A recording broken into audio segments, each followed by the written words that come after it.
اعوذ باللہ من الشیطان الرجیم بسم اللہ الرحمن الرحیم۔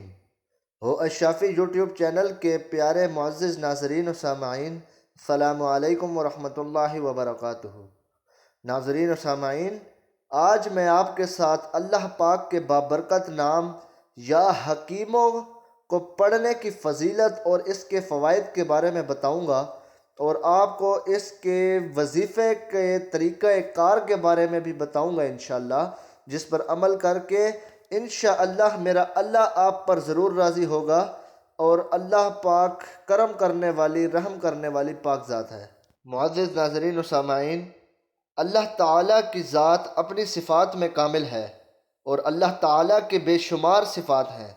اللہ پاک کی جن صفات کا علم انسان کو عطا فرمایا گیا ہے وہ 99 صفات ہیں، اور یہی 99 نام انسان کو تعلیم کیے گئے ہیں۔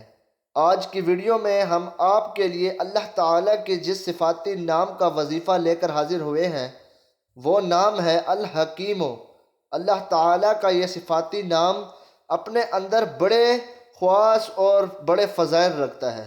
اللہ تعالیٰ کی اس نام سے کیا فائدہ حاصل کر سکتے ہیں اور اس نام کا وظیفہ آپ نے کیسے کرنا ہے، اس حوالے سے ہم آپ کو مکمل تفصیل بتائیں گے۔ لیکن معزز ناظرین و سامعین، اس سے پہلے آپ کو ان تفصیلات سے آگاہ کیا جائے، آپ سے گزارش ہے کہ آپ ہو اشافی یوٹیوب چینل کو سبسکرائب کر لیں اور گھنٹی کا بٹن بھی دبا دیں، تاکہ آنے والی ویڈیوز بھی آپ کو نوٹیفیکیشن کے ذریعے ملتی رہیں اور آپ ہمارے ساتھ جڑے رہیں۔ ناظرین و سامعین، جیسا کہ آپ کو پہلے بتایا گیا ہے، اللہ تعالیٰ کے پیارے نام الحکیموں کے معنی ہے حکمت والا، پکا فیصلہ کرنے والا اور اندازہ فرمانے والا، جیسا کہ قرآن پاک میں ارشاد ہے، بے شک تو ہی علم والا اور حکمت والا ہے۔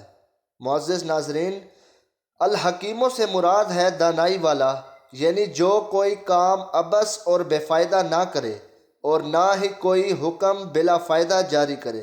اللہ سبحانہ و تعالی ایسا دانا ہے کہ اس نے اپنی مخلوق کو نہایت محکم کر کے پیدا کیا ہے۔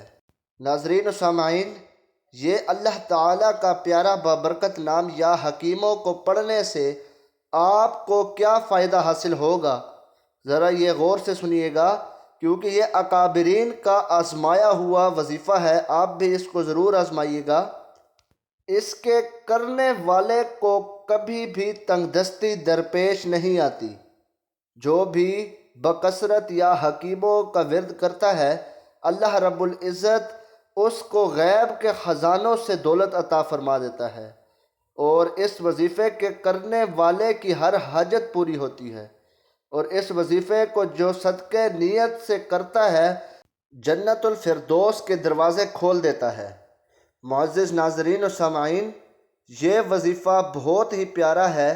اب آپ اس وظیفے کو وقت اور اس کا ٹائم، اور آپ اس کو کس ٹائم کرنا ہے وہ سماعت فرما لیجئے۔ اگر آپ اس وظیفے کو اپنی ہر حاجت کو پورا کرنے کے لیے کرنا چاہتے ہیں تو آپ نے نماز فجر کے بعد یا حکیموں کو اول آخر 7 مرتبہ درود ابراہیمی کے ساتھ 21 مرتبہ پڑھنا ہے، اور اپنے اللہ کے حضور دعا کرنی ہے کہ یا اللہ، میری یہ خواہش ہے، میری یہ حاجت ہے، اس کو پورا فرما۔ تو انشاءاللہ اللہ پاک اپنے اس پیارے نام یا حکیموں کے صدقے سے، اس پیارے بابرکت وسیلے، اس پیارے نام یا حکیموں کے وسیلے سے اللہ پاک آپ کی ہر حاجت کو پورا فرمائے گا، آپ کو خزانہ غیب سے دولت عطا فرمائے گا، اور آپ کے دل کی جو بھی تمنا ہے، جو آرزو ہے، وہ اللہ پاک پورا فرمائے گا۔ اگر آپ کو ہماری آج کی یہ ویڈیو پسند آئی ہو تو آپ سے گزارش ہے کہ اس ویڈیو کو لائک کر دیں اور اپنے رائے کا اظہار کمنٹ سیکشن میں ضرور کریں۔ ملتے ہیں اگلی ویڈیو میں، اپنا خیال رکھیے گا، اللہ نگہبان، وآخر دعوانا ان الحمدللہ رب العالمین۔